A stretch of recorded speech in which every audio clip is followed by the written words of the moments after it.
পারুলের গায়ে হাত তুলতে গেলে শিরিনকে মেরে উচিত শিক্ষা দিল পারুল। অবাক হয়ে যায় রায়ান। হ্যাঁ বন্ধুরা, এমনটাই দেখা যাবে। বিস্তারিত জানতে ভিডিওটিতে লাইক দিয়ে সম্পূর্ণ দেখতে থাকো।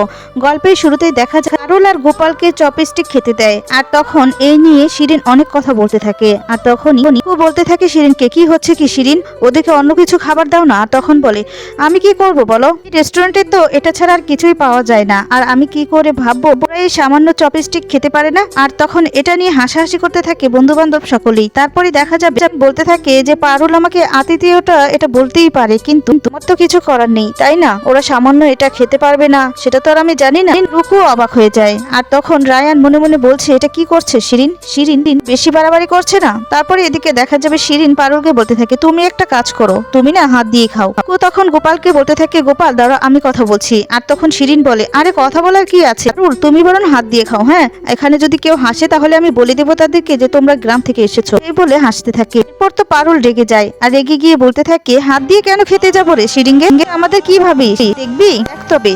দাদা খাওয়া শুরু করো তো। তখন রায়ান মনে মনে বলতে থাকে যে এই রে, এবার জেদ দেখিয়ে আবার শিরিনের সাথে লাগতে যাইছে, এবার কি হবে, এবার যদি না খেতে পারে তাহলে তো লোক হাসাহাসি করবে। আর আচ্ছা পারুল তুমি দাঁড়াও, আমি বরং তোমাদের জন্য অন্য কিছু ব্যবস্থা করছি। আর তখন পারুল বলতে লাগে যে দরকার নেই, এগুলোই খাবো। শুনে অবাক হয়ে যায় রায়ান। পারুল আর গোপাল খাওয়ার জন্য রেডি হতে থাকে। এদিকে শিরিনের এক বান্ধবী বলছে, একই শিরিন, ওরা কি তাহলে চপস্টিকটা খেয়ে নিতে পারবে নাকি? শিরিন বলে, পাগল নাকি তুই, কোথা থেকে শিখবে বলতো, গ্রামের গাইয়া কোথাকার, চোখে দেখেছে আজ পর্যন্ত চপস্টিক না মাটিতে ছড়িয়ে ছিটিয়ে কেমন একটা করে। দেখা যাবে পারুল আর গোপাল খুব সুন্দর করে খেয়ে নেয়, আর এটা দেখার পর তো সবাই অবাক হয়ে যায়। এদিকে রায়ানও অবাক হয়ে যায়, আর রুকুও। তখন মনটা খারাপ করে বলতে থাকে, এটা কি করে হতে পারে, কি করে ওরা এই চপস্টিক খাওয়া শিখলো কোথায়? গোপাল বলতে থাকে, শিরিন চাইনিজটা না দমে ভালো হয়েছে। তখন মনে মনে বলতে থাকে, নো নো নো, এটা হতে পারে না, এই মেয়েটা চপস্টিক খাওয়া শিখলো কোথা থেকে। মনে মনে বলতে থাকে, এই চপস্টিক খাওয়া কি করে পারলো, শিখলো কি করে। রুকু গোপালের এত সুন্দর করে খাওয়া দেখে খুব খুশি হয়ে যায়, আর মুচকি মুচকি হাসতে থাকে। রায়ান বলতে থাকে, এদেরকে উপরে দেখলেই বোঝাই যায় না, আর ভিতরে যে কি আছে, মেয়ে খুব ডেঞ্জারাস। মনে মনে বলতে থাকে, কি ডেঞ্জারাস মেয়ে রে বাবা, নিশ্চয়ই বাড়িতে প্র্যাকটিস করে এসেছে, খাওয়ানো ওদেরকে শিখালো কে। পারুল মনে করতে থাকে কিভাবে রায়ানের বৌদি কিভাবে গোপাল আর পারুলকে শিখিয়েছে। পারুল গিয়ে বলেছিল যে বৌদি, আমরা না একটা বিপদে পড়েছি, শিরিন আমাদেরকে ইনভাইট করেছে, সেই পার্টিতে তো যেতেই হবে, কিন্তু সেখানে গিয়ে কি আদব কায়দা কিভাবে খেতে হয় আমরা তো কিছুই জানি না। আর তখন বৌদি বলতে থাকে, তোমরা কিচ্ছু চিন্তা করো না, তোমাদেরকে আমি সবকিছু শিখিয়ে দিব। আর তখন কিভাবে কি করতে হবে সমস্ত কিছু সেই বৌদি শিখিয়ে দেয়। মনে করে হাসতে থাকে পারুল। কি শিরিন তার বন্ধু বান্ধব সবার মুখটা ছোট হয়ে যায়। পারুল তখন বলতে থাকে, কি ভেবেছিলে যে আমরা বাঁকুড়া জেলার মানুষ বলে আমরা সামান্য চপস্টিক খেতে পারবো না? আরে আমরা এত বড় বড় মোটা মোটা বই পড়ে আমরা শেষ করে দিয়েছি, আর সামান্য চপস্টিক খেতে পারবো না, তা কি হতে পারে? রুকু গোপালকে বলতে থাকে, আপনি তাহলে এগুলোও পারেন, সত্যি আমি ইন্টারেস্টিং। এদিকে রায়ান মনে মনে বলতে থাকে, কি ডেঞ্জারাস এই জন্তুটা, গপ গপ করে চপস্টিক খেয়ে ফেললো। এদিকে দেখা যায় ডান্স করতে থাকে। আর তখন শিরিন বলতে থাকে, তোমরা একটা থেকে তো বেঁচে গেলে, এবার তোমাদেরকে কিভাবে ফাঁদে ফেলাতে হয় এটাই হচ্ছে একটা মোক্ষম সুযোগ। এই বলে সেই পার্টিতে সেখানে গিয়ে অ্যানাউন্সমেন্ট করতে থাকে যে লেডিজ এন্ড জেন্টলম্যান, এখন এখানে পারফরমেন্স করবে পারুল আর গোপাল দা। এ কথা শুনে এদিকে গোপাল আর পারুল অবাক হয়ে যায়।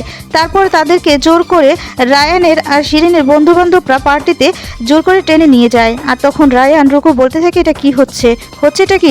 রায়ান বলতে থাকে, শিরিনটা একটু বেশি বাড়াবাড়ি করছে না? তারপরে দেখা যায় শিরিন বলতে থাকে, এখানে সবার সামনে তোমরা আজকে পারফরমেন্স করবে। আর তখন এদিকে পারুল বলতে থাকে, এবার কি হবে দাদা, আমাদেরকে তো জম্মের ফাঁসানো ফেসে দিয়েছে শিরিন, আমাদের ভয় পেলে চলবে না। পারুল বলতে থাকে, আমি তো কিছুই জানি না, ওই তোমার সাথে একটু তুমি যখন কীর্তন গাইতে আমাকে শিখিয়েছিলে, এগুলো ছাড়া তো আর কিছুই জানি না। তবে আমাদের হালমাল নেচে চলবে না, একটা কাজ করো, তুমি বরং শুরু করে দাও, একটা গান দিয়ে শুরু করে দাও, আমি বরং মানিয়ে গুছিয়ে নিব, ওদের কাছে হারবো না। এদিকে দেখা যাবে এগুলো ভাবতে থাকে, আর এদিকে শিরিন মনে মনে বলতে থাকে, একদম মুখ্যম চাল দিয়েছি, এবার মুখটা পুড়বে, সবার সামনে মুখটা পুড়বে, এবার কি করবে দেখি।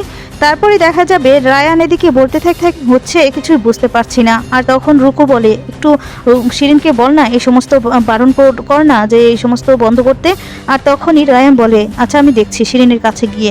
এই বলে শিরিনের কাছে যায়, আর গিয়ে তখন বলে, তুই কিন্তু এই কাজটা একদমই ঠিক করিসনি, তুই কেন এই সমস্ত করছিস, বল বন্ধ কর, আমি বরং ওদেরকে নিয়ে আসছি স্টেজ থেকে। এই বলে যেতে লাগলি, ঠিক তখনই দেখা যাবে এদিকে গোপাল আর পারুল দুজনে মিলে নাচ আর গান শুরু করে দেয়। এটা দেখার পর তো সবাই চমকে যায়। আর তখন এমনভাবে নাচ গান করতে থাকে, সবাই তার তালে তালে নাচতে থাকে, সবাইকে খুব আনন্দ দেয় আর সবাই সেটা উপভোগ করতে থাকে, সবাই খুব খুশি হয়ে যায়। তারপরে দেখা যাবে এদিকে শিরিন তো খেপে যায় আর বলতে থাকে, ভাবতেই পারছি না এটা আর এই গাইয়া ভূত এরা কিভাবে এই সমস্ত পারে, এতেও ওদেরকে গাইয়া ভূত বানাতে পারলাম না, ওদেরকে তো হারাতে হবে, কলেজে হলেও হারাতে হবে। আর অনেক কথাই ভাবতে থাকে শিরিন। এদিকে দেখা যায় এই সমস্ত দেখে রুকু আর রায়ান অবাক হয়ে যায়। আর রুকু তখন হাসতে থাকে। গোপালের নাচ দেখে রুকুর খুব ভালো লাগে আর তখন বলে, এত কিছু পারে এই মানুষটা। এরপর রায়ান বলে, কি ডেঞ্জারাস মেয়ে ও, সত্যি সত্যি সবার থেকে আলাদা, ওর সাথে পাঙ্গা নেওয়া চলবেই না, কারণ ওর সাথে পাঙ্গা নিয়ে কেউ পারবেই না। এটাও ম্যানেজ করে নিল, কলেজেও ওর সাথে হার মানতেই হবে, ওর সাথে পাঙ্গা নিলে আমি নিজেই হেরে যাব। এই সমস্ত ভাবতে থাকে রায়ান আর খুব খুশি হয়। এরপর দেখা যাবে এদিকে নাচ গান শেষ হয়ে যায়, সবাই তখন খুব প্রশংসা করতে থাকে গোপাল আর পারুলের। আর তখন বলতে থাকে, সত্যি আপনারা না আজকে মেতে দিয়েছেন সবকিছু, আমরা আপনাদের জন্য অনেক অনেক পছন্দ করতে পেরেছি। আর এগুলো শুনে এদিকে শিরিন রেগে যায়। তারপরে সবাই বাড়িতে চলে যায়। এদিকে দেখা যাবে রায়ান শিরিনকে বলতে থাকে যে, শিরিন তুই বরং বাড়ি চলে যা, নাকি আমি তোকে এগিয়ে দিয়ে আসবো, তুই বল, তাহলে তোকে আমি ছেড়ে দিয়ে আসছি। আর বলে, না না আমি যেতে পারবো, ঠিক ম্যানেজ করে নিতে পারবো। এই বলে যেতে লাগলে তখন রায়ান বলে, শিরিন তুই আজকে যে কাজটা করেছিস একদম ঠিক কাজ করিসনি, এমনটা না করলেও পারতি। আর তখন বলে, তুই এই কথা বলছিস? এরপর বলে, দেখ আমি পারুলের জন্য, ওর জন্য বলছি না, কিন্তু সেখানে তো আমার দিদির হাজবেন্ডও ছিল, ওকে ছোট করাটা একদম ঠিক হয়নি তোর। আমি চাই আমাদের জীবন থেকে, আমাদের দুই ভাই বোনের জীবন থেকেই গোপালদা আর পারুল দুজনেই বেরিয়ে যাক, ওদেরকে বাদ দিয়ে দিতে চাই। তাই বলে ওদেরকে এভাবে ইগনোর করা একদমই ঠিক হয়নি। আরো অনেক কথাই বলতে থাকে। শিরিন তখন বলে, তুই এই সমস্ত বলছিস? সত্যি আমি ভাবতে পারছি না। আচ্ছা যা করেছি আমি বেশ করেছি। এই কথা বললে তখন বলে, দেখ তুই আমাকে ভুল বুঝছিস, কিন্তু আমি চাই হ্যাঁ ওরা আমাদের জীবন থেকে সরে যাক। তাই বলে ওদেরকে যেখানে সেখানে এভাবে ইগনোর করাটা একদমই ঠিক নয়। যতই হোক যাই হোক না কেন, ও তো আমার দিদির জামাই, তাহলে ওর সাথে কি এরকম করাটা একদমই উচিত হয়েছে? হয়নি তো। আর তখন এদিকে পারুল চলে আসে। আর পারুল এসে বলতে থাকে, কি ব্যাপার রে, তোদের মধ্যে কি কথা হচ্ছে? তখন বলে, ও আবার প্ল্যান করছিস যে কিভাবে আমাদেরকে আবারও হেনস্থা করা যায়, তবে পারবি না, আমাদের সাথে পাঙ্গা নিয়ে পারবি না। এই বলে রায়ানকে অনেক কথাই বলতে থাকে। আর তখন বলে, পারুল তুমি আমাকে ভুল বুঝছো আসলে। আর তখন বলে, আসলে কিছু শুনতে চাই না আমি তোর মুখ থেকে, আমি জানি তো তোরা দুজনেই আবার আমাদের কিভাবে হেনস্থা করবি এটা নিয়ে ভাবছিস। ধর আমার জন্য আমি কিছু ভাবছি না, কিন্তু আমার সরল সোজা দাদাকে তোরা এতটা হেনস্থা করতে পারলি, করার চেষ্টা করতে পারলি। শিরিনকে অনেক কথাই বলতে থাকে পারুল। আর শিরিন অবাক হয়ে যায়। এদিকে বলতে থাকে, দেখ পারুল বাড়ির সকলে কিন্তু চলে আসবে। আর তখন বলে, আসুক আসুক, আমি এটাই তো চাই, ওরা দেখুক তোরা কি করেছিস আজকে, তোদেরকে তো এর জন্য শুনতেই হবে। এই ইন্টেনশন হয় কি করে আমি সেটাই বুঝতে পারছি। লজ্জা করে না? না এত বড় সাহসটা তোদের হয় কি করে? দাদা বেচারা তোদের বিশ্বাস করে সেখানে গিয়েছিল, আর তোরা কি করলি তার সাথে? মনটা তো রক্ষা করতে গিয়েছিল। এই শহরের লোকেদের চেহারা দেখে না আমার করুণা হয়। রায়ান তোর সাথে তো এই দুদিন হলো তোকে জামাই আদর করে দিয়েছে, আর তোরা সামান্য জামাই আদরটুকু করতে পারিস না? না পারিস জামাই আদর নিতে, না পারিস দিতে। তখন বলতে থাকে, এই অনেকক্ষণ ধরে তো অনেক কথা শুনছি। আর তখন বলে, তুই একদম কথা বলবি না শিরিন, তোর জন্যই এই সমস্ত হয়েছে। আরো অনেক কথা বলে দুজনে মিলে ঝগড়া লেগে যায়। আর তখন শিরিন পারুলের গায়ে হাত তুলতে যায়। আর তখনই শিরিনের হাতটা মুচকে দেয় পারুল। আর তারপরে বলতে থাকে পারুল লেগে যাবে। আর তখন বলে, খবরদার দাদুল্লাতি, তুই একদম কাছে আসবি না। তুই ওখানে যখন আমাদের এতটা হেনস্থা করা হচ্ছিল তখন কিছু বলিসনি, আমাদেরটা আমরাই ম্যানেজ করে নিয়েছি।